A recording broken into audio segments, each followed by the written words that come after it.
Good morning students. आज का chapter first है और उस चैप्टर में फर्स्ट क्वेश्चन हम करा चुके हैं।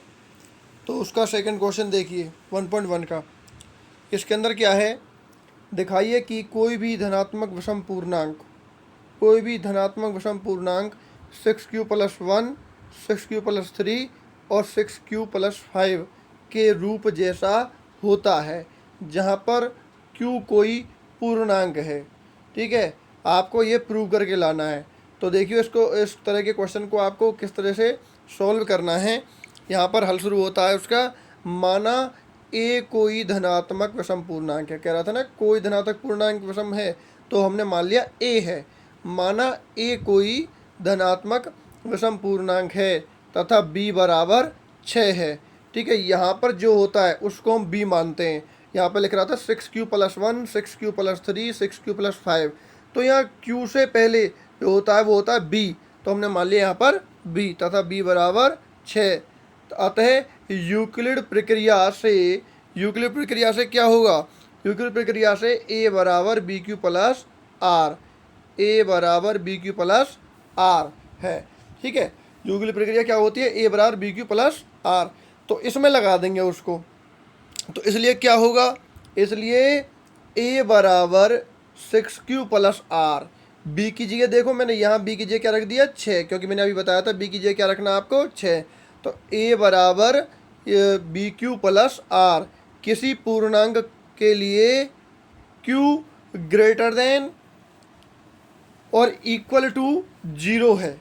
ठीक है, कोई पूर्णांक है और जहाँ पर q की वैल्यू है 0 के बराबर और 0 से बड़ी, तथा r के सम परिणाम क्या होंगे, r होगा, r बराबर होगा 0, 1, 2, 3, 4, 5, यहाँ तक r के सम परिणाम होंगे।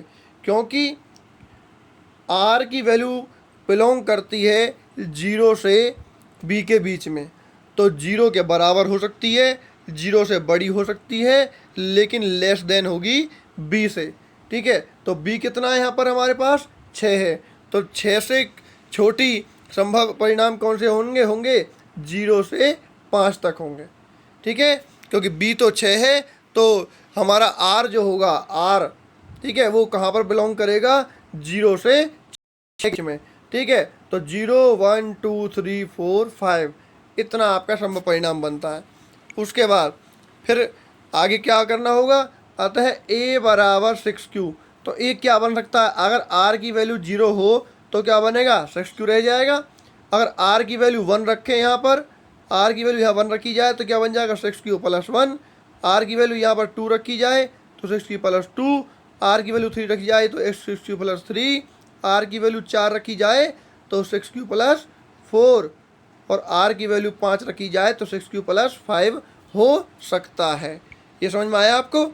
जो r की आपने ये संभव परिणाम निकाले हैं, तो ये r की वैल्यू आपको यहाँ पर r की जगह रखनी है। तो 0 रखेंगे तो 6q रहेगा, और r की वैल्यू 1 रख दी तो 6q+1 बन जाएगा, r की वैल्यू 2 रख दी तो 6q+2 हो जाएगा, r की वैल्यू 3 रखी तो 6q+3 हो जाएगा, r की वैल्यू 4 रखी तो 6q+4 और 5 रखी तो 6q+5 हो सकता है। अब क्योंकि a विषम है, क्योंकि यहाँ पे दिखा दिया हुआ है कि कोई भी धनात्मक विषम पूर्णांक, तो a कोई हमें धनात्मक विषम पूर्णांक माना था, तो a कैसा है, विषम पूर्णांक है। क्योंकि a विषम पूर्णांक है, अतः वह क्या नहीं होगा, अतः वह 6q, 6q+2 और 6q+4 नहीं हो सकता। ठीक है, विषम है क्यों, तो वह 6q, 6q+2 और 6q+4 नहीं हो सकता। क्यों नहीं हो सकता, क्योंकि ये सभी 2 से भाग हो जाते हैं। ठीक है, ये भी 2 से भाग हो जाएगा, 2 से कट जाएगा 3 बार। ठीक है, ये भी 2 से भाग हो जाएगा तो तिया, और यहाँ पर 1 आ जाएगा +1। ठीक है, ये भी 2 से भाग हो जाएगा। जो 2 से भाग हो जाते हैं वो सम संख्या होती है। तो यहाँ ए विषम है, तो ये तो हो नहीं सकता, 6q, 6q+2, 6q+4 तो हो नहीं सकता। तो क्या हो सकता है, अतः विषम पूर्णांक क्या होंगे, अतः विषम पूर्णांक 6q+1, 6q+3, 6q+5 होगा।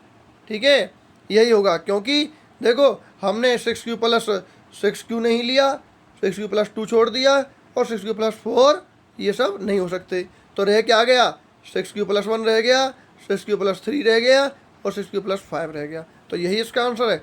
अतः विषम धनात्मक पूर्णांक 6q+1, 6q+3 और 6q+5 होगा। अतः कोई भी धनात्मक विषम पूर्णांक, ये लाइन दोबारा से लिखनी है यहाँ से, अतः कोई भी धनात्मक विषम पूर्णांक 6q+1, 6q+3, 6q+5 के रूप जैसा होता है। ठीक है, समझ में आ गया। ये क्वेश्चन सेकंड है आपका और ये बहुत ही छोटा क्वेश्चन है और ये इम्पोर्टेंट क्वेश्चंस हैं, इसको करना ध्यान से। ठीक है, समझ में आ गया होगा। एक बार आप इसका स्क्रीनशॉट ले लें और अपनी कॉपी में नोट करें। ठीक है, अब इसी का नेक्स्ट क्वेश्चन करेंगे। नेक्स्ट क्वेश्चन है इसका क्वेश्चन नंबर 3। क्वेश्चन नंबर 3 जो है इसमें क्या करना है आप ध्यान से देखें।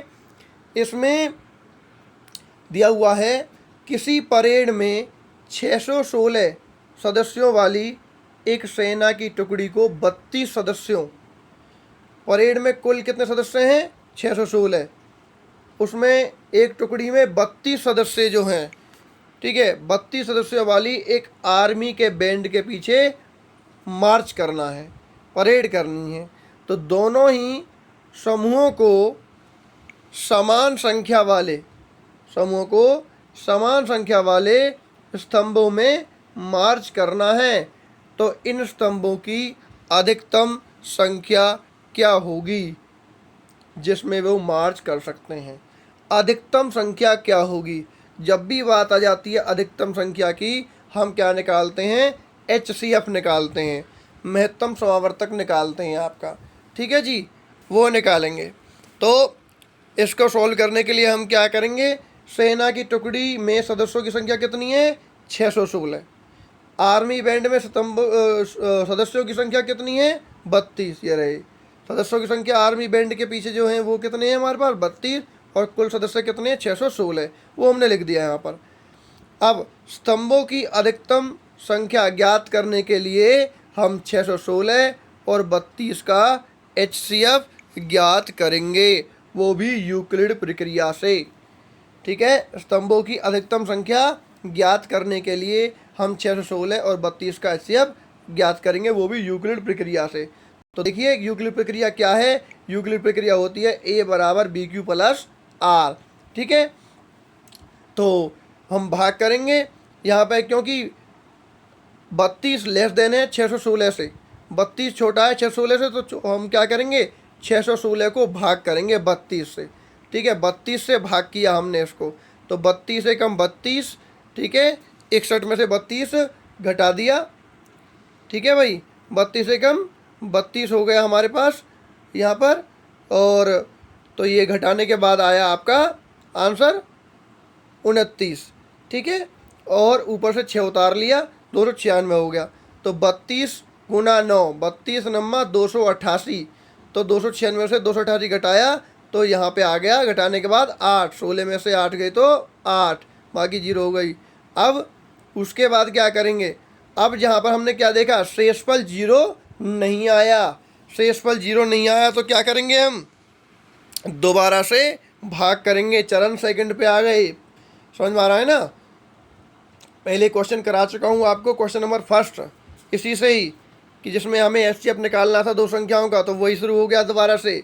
तो यहाँ शेषफल 0 नहीं आया तो हम क्या करेंगे, अब की बार 32 अंदर आ जाएगा, फिर 8 से भाग करेंगे, जो हमारा शेषफल बचता है वो हमारे बन जाएगा B, और जो A बन जाएगा अब की बार हमारे पास क्या 32, तो 8 से भाग करेंगे, 8 चौक 32, तो हमारे पास शेषफल क्या रह जाएगा, शेषफल रह जाएगा हमारे पास 0।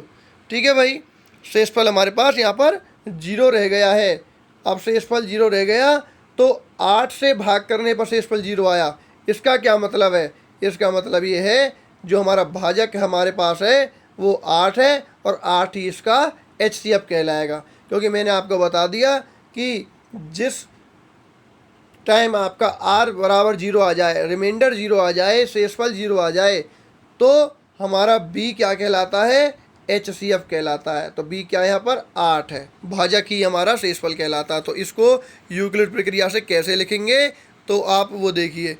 ठीक है, यूक्लिड प्रक्रिया से लिखने के लिए क्या करेंगे, सबसे पहले चरण फर्स्ट चरण क्या है, ए बराबर बी क्यू प्लस आर। तो ए कीजिए क्या है 616 रखा, बी कीजिए क्या 32 रखा, और क्यू कीजिए क्या है 19 रखा। 32 गुना क्यू प्लस आर क्या था 8। तो जहाँ R does not equal to 0 है, ठीक है, आर की वैल्यू यहाँ पर 0 नहीं आई, तो इसलिए दूसरे चरण पर आ जाएंगे। फिर आपने सेकंड चरण उठाया, सेकंड चरण में क्या हो गया, अब की बार जो हमारे पास बी था वो बन जाता है यहाँ पर ए। यहाँ पे क्या बन गया ए, 32 बन गया ए, और 8 बन गया बी।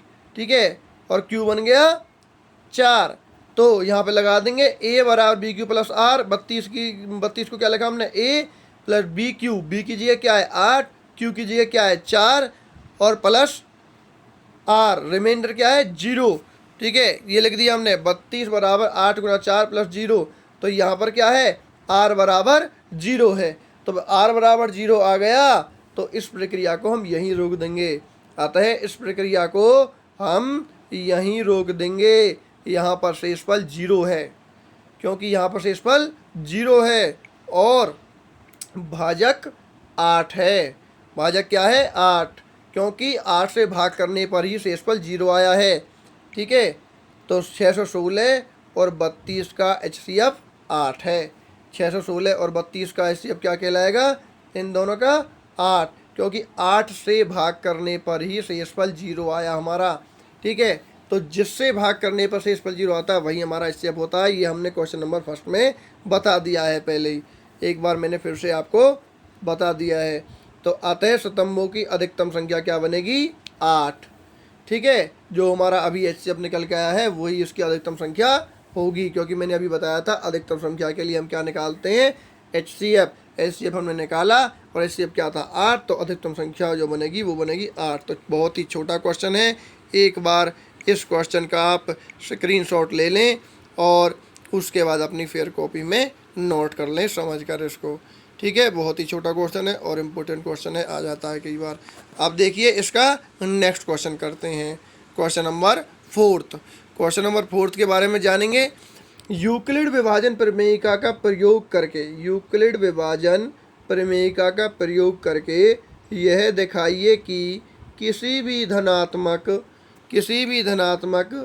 पूर्णांक का वर्ग किसी भी पूर्णांक m के लिए 3m या 3m प्लस 1 के रूप जैसा होता है। ठीक है, अब हम ये क्वेश्चन नंबर जैसे सेकंड किया था उसी प्रकार से इसको भी करना है। तो मान लेते हैं, माना a कोई धनात्मक पूर्णांक है, यहाँ पे कहा ना किसी भी धनात्मक पूर्णांक का वर्ग। तो मान लेते हैं a कोई धनात्मक पूर्णांक है, किसी भी की जगह हमने a मान लिया, a कोई धनात्मक पूर्णांक है, और b बराबर 3 है। b बराबर क्या है 3 है। ठीक है भाई, b बराबर क्या है 3। b बराबर 3 क्यों लिया मैंने आपको बता दिया है। यहाँ पर जो ये वैल्यू दे रखी होती है वो हम क्या मानते हैं b मानते हैं यहाँ पर हम। ठीक है, ये क्या है यहाँ पर b। ठीक है, तो b बराबर 3 है, तब यूक्लिड प्रक्रिया से a बराबर क्या बनेगा बी क्यू प्लस आर, और b की वैल्यू क्या है 3, तो 3q प्लस आर है। a बराबर क्या होगा 3q प्लस आर, जहाँ q ग्रेटर देन क्या होगा, ग्रेटर देन और इक्वल टू 0 होगा, कोई पूर्णांक है।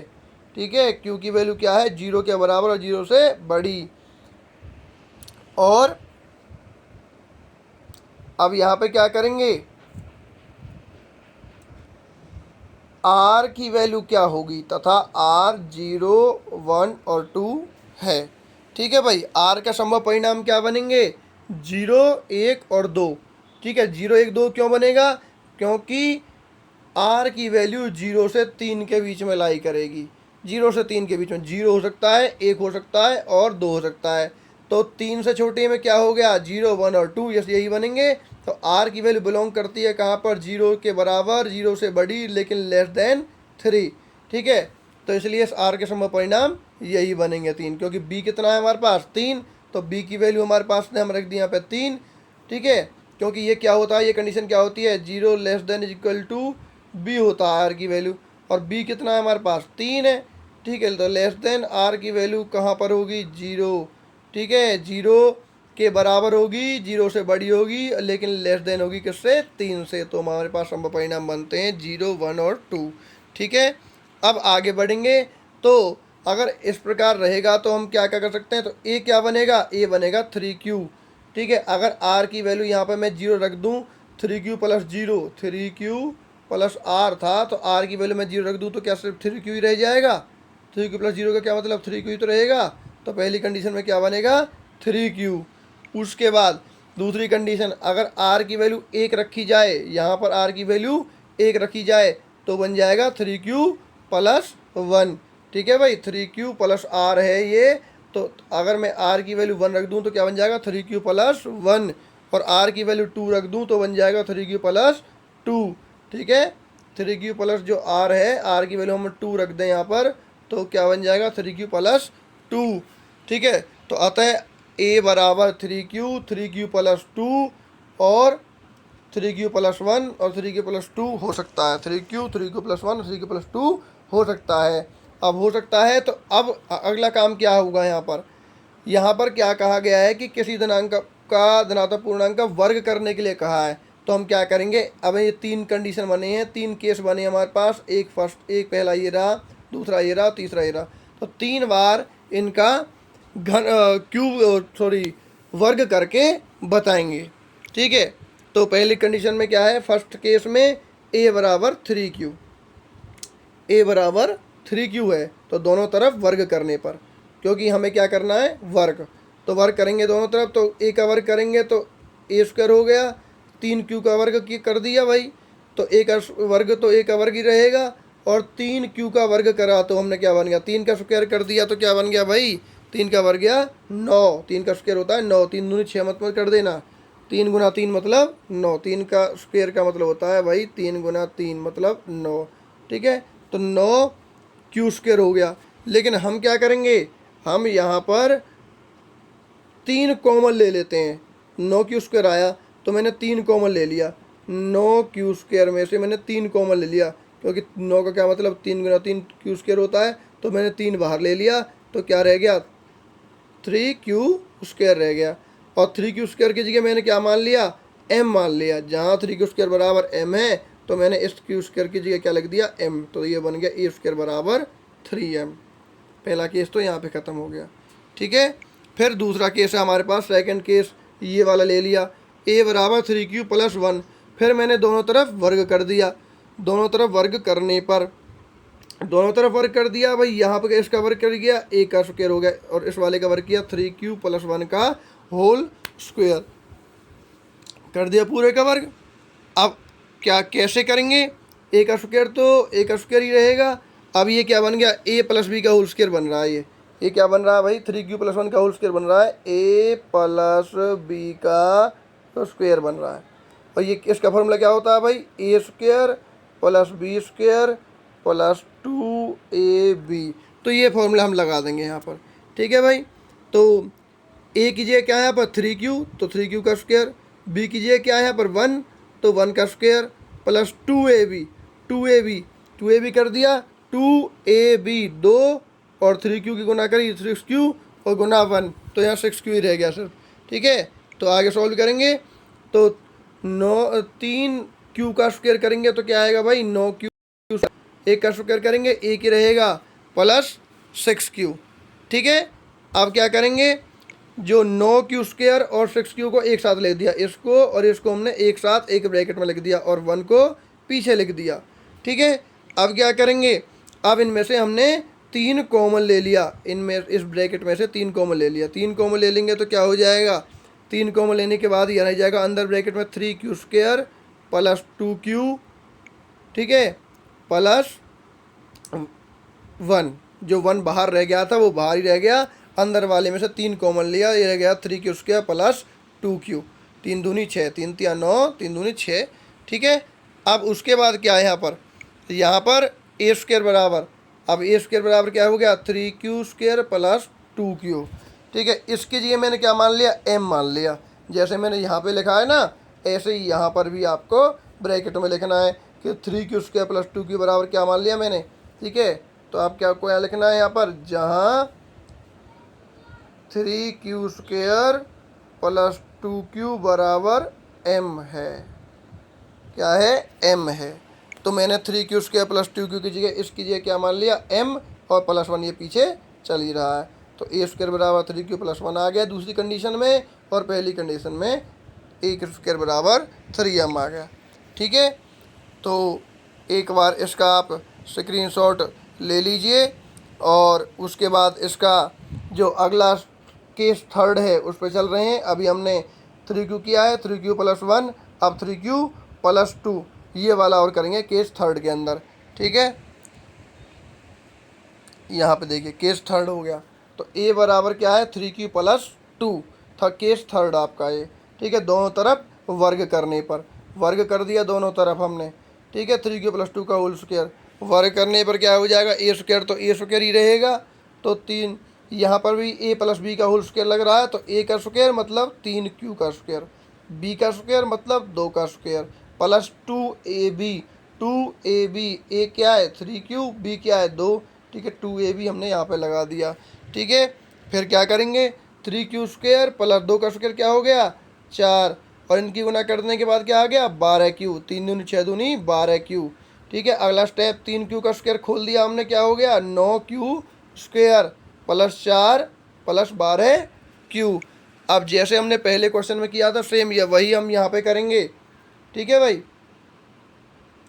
जो हमने पहले क्वेश्चन में किया है वही सेम यहाँ पे करेंगे, 9q² और 12q, ठीक है, प्लस 4, 12q को आगे ले आए प्लस 4, ये सब एक साथ है।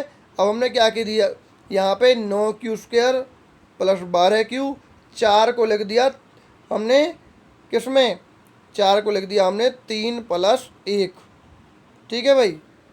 4 को लिख दिया हमने 3 प्लस 1, और 3 को हमने इनके साथ लिख दिया आगे की साइड, ठीक है भाई। 4 जो लिखा हुआ था इसको हमने लिखा था 3 प्लस 1, और 3 को लिख दिया हमने आगे वाले के साथ, और 1 को छोड़ दिया पीछे की साइड, ठीक है।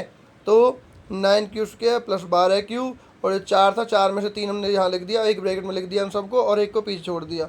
तो अगला जो लाइन बनेगी वो क्या बनेगी, 3 कॉमन ले लिया इन सब में से, 3 कॉमन लेने के मतलब 3 3 9, 3q², 3 चौक 12, 4q, 3 कॉमन लेने के बाद ये वाला जो है यहाँ पर रह गया 1, और पीछे 1 हमारा चल ही रहा है प्लस में। तो यहाँ पे क्या कर देंगे, इसकी जगह क्या लिख देंगे m, 3m प्लस 1 लिख दिया, जहाँ 3q² प्लस 4q प्लस 1 बराबर m है, ठीक है। समझ में आ गया आपको। अब हम वो लिख देंगे लास्ट में, यहाँ पर क्या लिखेंगे, आते हैं किसी भी धनात्मक पूर्णांक का वर्ग, ये जो क्वेश्चन में लिखा हुआ था वहीं से लिख रहा हूँ, आता है किसी धनात्मक पूर्णांक का वर्ग किसी भी पूर्णांक m के लिए क्या होगा, 3m या 3m प्लस 1 के रूप जैसा होता है।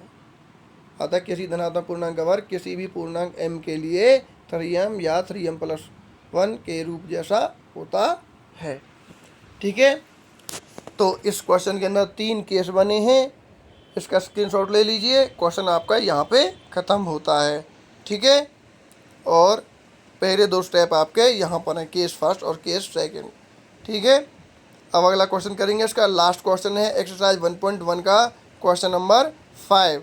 क्वेश्चन नंबर 5 देखिए, यूक्लिड विभाजन प्रमेय का प्रयोग करके यह दिखाइए कि किसी भी धनात्मक पूर्णांक का घन, बिल्कुल सेम क्वेश्चन है जैसा क्वेश्चन नंबर 4 किया है, सेम उसी प्रकार से करना है। वहाँ पे क्या था वर्ग, यहाँ पे क्या है घन, पूर्णांक का घन 9m, 9m प्लस 1 और 9m प्लस 8 के रूप जैसा होता है, ठीक है भाई।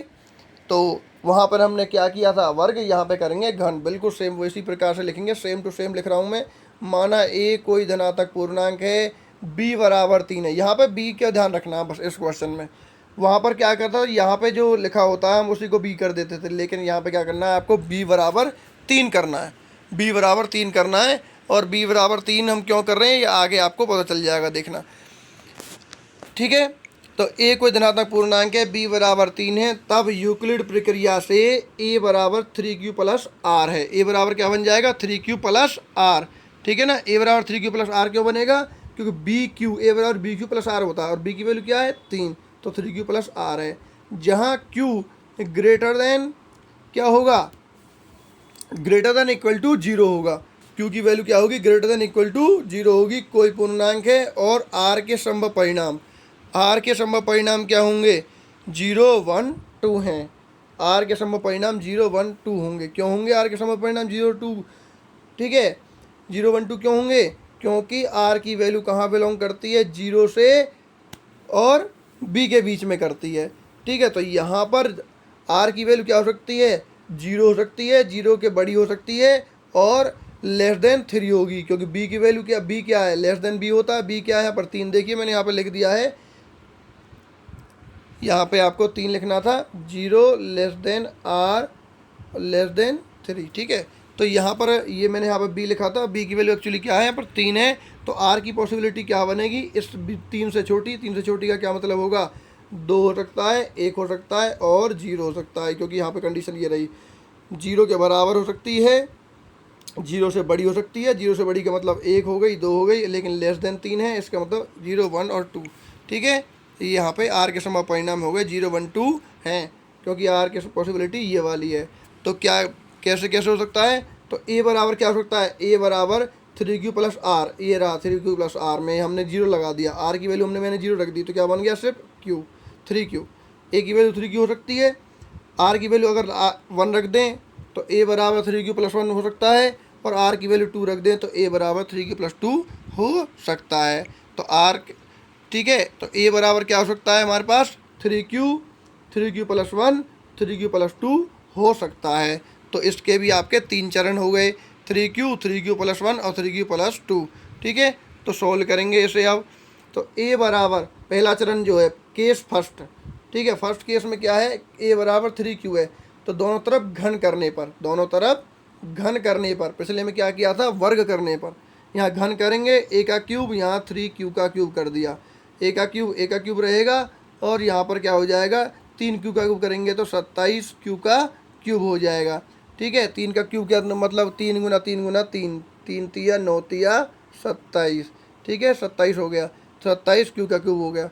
अब उसके बाद क्या करेंगे, उसके बाद यहाँ पे देखें भाई 27 आ गया, तो यहाँ से क्या करेंगे, हम 9 कॉमन ले लिया, 27 का क्या मतलब है, इसको हम 9 गुना 3 लिख सकते हैं, 9 गुना 3Q का स्क्वायर, तो 9 मैंने बाहर ले दिया, तो 3Q क्यूब यहाँ पे अंदर रह गया। तो जो 3Q क्यूब है इसकी जगह क्या मान लिया मैंने, M, जहाँ 3Q क्यूब बराबर M है, तो 3Q क्यूब की जगह मैंने क्या लिख दिया, M लिख दिया यहाँ पर। ठीक है, 9M बन गया है, 9 3Q क्यूब की जगह क्या लिख दिया मैंने, M। पहला केस हमारे पास ख़त्म हो गया। फिर सेकंड केस पे आते हैं। सेकंड केस क्या हमारे पास यहाँ पर, ये रहा चरण सेकंड, A बराबर 3Q प्लस 1, A बराबर 3Q प्लस 1 कर दिया, दोनों तरफ घन करने पर घन कर दिया, तो दोनों तरफ घन करेंगे, A का क्यूब और 3Q प्लस 1 का क्यूब। अब यहाँ पर ध्यान करना है भाई, A प्लस B का क्यूब, अब वो फॉर्मूला आपको याद होगा, 9th क्लास में आपने पढ़ा होगा, A प्लस B की पावर 3, क्या फॉर्मूला होता है, A का क्यूब प्लस B का cube plus 3AB into A plus B, ये आपने पढ़ा होगा। ठीक है, तो इसी का आप इस्तेमाल करेंगे।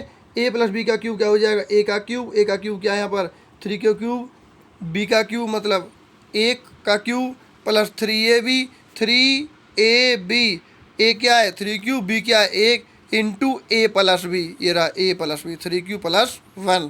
ठीक है, सॉल्व कर दिया, 3Q को सॉल्व करेंगे क्या क्या हो जाएगा, 27Q का क्यूब, 27Q क्यूब, Q का घन, ठीक है, 27Q का घन प्लस 1 का घन करेंगे, 1 ही रहेगा, प्लस 3 गुना 3 3 तिया 9Q, ठीक है, और 3Q प्लस 1 ब्रैकेट में हमारे पास चल ही रहा है यहाँ पर। ठीक है, तो 27Q क्यूब, घन, घन का मतलब क्यूब, क्यूब, ठीक है, हिंदी में घन। अब यहाँ पे क्या हो गया भाई, अब जो 9 है, 9 से इस ब्रैकेट में गुना कर दी, 9 थी 27Q स्क्वायर, और 9 से 1 में गुना होगी प्लस 9Q। ठीक है, इतना हो गया। अब क्यू वालों को सभी को एक साथ लिख देंगे, 27 Q cube 27 Q square plus 9 Q, ये एक ब्रैकेट के अंदर लिख दिए। और जो 1 था जो यहाँ पे था वो से हम पीछे लिख देते हैं यहाँ पर। तो क्या करेंगे, इन जिस ब्रैकेट में से क्यू वाले में से 9 कॉमन ले लिया। 9 कॉमन लेने का मतलब क्या हो गया, 9 कॉमन ले से ही यहाँ पे क्या होगा, 9 तिया 27 क्यू क्यूब 9 तिया 27 क्यू स्क्वायर प्लस क्यू, ये यहाँ पे रह गया प्लस 1 पीछे हमारे पास चल ही रहा है। तो जो ब्रैकेट में आ गया है इसकी जगह मान लेंगे हम m और प्लस 1 पीछे चल रहा है तो 9m प्लस 1 बन जाएगा। ए क्यूब बराबर 9m प्लस 1 बन जाएगा। ठीक है भाई, ए क्यूब बराबर 9m प्लस 1 बन जाएगा। जो ब्रैकेट के अंदर आया है इसकी जगह हम क्या मानेंगे, m। ठीक है, इसे मैं अगले पेज पे लिख देता हूँ। इसका स्क्रीनशॉट ले लें आप और इसने अपनी कॉपी में नोट करें। वेरी इंपॉर्टेंट क्वेश्चन है भाई, बहुत आते हैं ये क्वेश्चन। अगला जो इसका है स्टेप वो मैं बता देता हूँ। यह मैंने यहाँ पर लिख दिया है कि 9m प्लस 1, यहाँ पर 3q cube 3q square plus q बराबर m है। ठीक है, अगला जो चरण रह गया है लास्ट चरण इसका, ठीक है, वो थर्ड ये वाला, a बराबर 3q प्लस 2, दोनों तरफ घन करने पर करेंगे तो a का क्यूब 3q प्लस 2 का क्यूब, यहाँ भी हमने क्यूब कर दिया। ठीक है, तो क्यूब कर देंगे तो वही फॉर्मूला लगा देंगे हम, a का क्यूब 3q का क्यूब, b का क्यूब 2 का क्यूब हो गया प्लस 3ab, a क्या है 3q, b क्या है यहाँ पर 2 इंटू a प्लस b। ठीक है, a का घन b का घन plus 3ab into a plus b, वो हमने यहाँ पर फॉर्मूला लगा दिया। तो वही बिल्कुल same to same 3q cube करेंगे, सोल्व किया इतना आ जाएगा 27 क्यू क्यूब, 2 का क्यूब करेंगे तो क्या हो जाएगा 8, 2 का क्यूब का क्या मतलब है भाई 2 गुना 2 गुना 2, 2 दूनी 4 दूनी 8। ठीक है, फिर इनकी गुना कर दी, इन तीनों की गुना कर दी, 3 तिया 9 दूनी 18 क्यू, 18 क्यू हो गया। और ब्रैकेट में क्या चल रहा है 3q प्लस 2 चल ही रहा है आपका। तो आगे वाला सेम टू सेम यहाँ पे अब 18 की गुना कर दी इस ब्रैकेट में, 18 की गुना कर दी इस ब्रैकेट में क्या हो जाएगा 18 तिया 54 क्यू स्क्वायर, क्यू गुना क्यू स्क्वायर, 18 की पीछे वाले 2 में गुना करेंगे, 18 दूनी 36 क्यू। ठीक है भाई, अब उसके बाद क्या होगा, क्यू वाले एक ब्रैकेट में ये और ये एक ब्रैकेट में लिख दिए 27 Q cube 54 Q square plus 36 Q, और 8 को ले गए हम पीछे प्लस 8। ठीक है, 9 कॉमन ले दिया अब इस ब्रैकेट में से, 9 कॉमन लेने के बाद यहाँ पे क्या बच गया, ये बच गया 9 तिया 27 Q cube plus 9 छिंग 54 Q square plus 9 चौक 36 4 क्यू प्लस 8 पीछे चल ही रहा है। अब जो ब्रैकेट में इसकी जगह हम लिख देंगे m, ब्रैकेट वाले की जगह लिख दिया m, पीछे प्लस 8 चल ही रहा है तो a क्यूब बराबर 9m प्लस 8। जहाँ क्या होगा मैंने ये लिख दिया है यहाँ पर 3q cube Q square 4q बराबर m है। ठीक है, जिसके जगह हमने m माना है वो हमें हर बार लिख के बताना है। अतः किसी भी धनात्मक पूर्णांक का घन 9m प्लस 1 9m प्लस 8 के रूप जैसा होता है। ये क्वेश्चन आपका समाप्त होता है यहाँ पर। ठीक है, ये लास्ट वाली लाइन भी लिखनी ज़रूरी है। जितने चरण बनते हैं, जितने केस बनते हैं, उन केस को सॉल्व करना है। मैक्सिमम 3 ही केस है आपके में, 5 क्वेश्चन आपने कर लिए हैं इसके, और एक्सरसाइज 1.1 जो है आपकी वो ख़त्म हो गई है। ठीक है, स्क्रीनशॉट ले लें इसका भी, वीडियो को रोककर, और अपनी कॉपी में नोट करें और अपनी कंप्लीट करके कॉपी मेरे नंबर पर सेंड करें। धन्यवाद।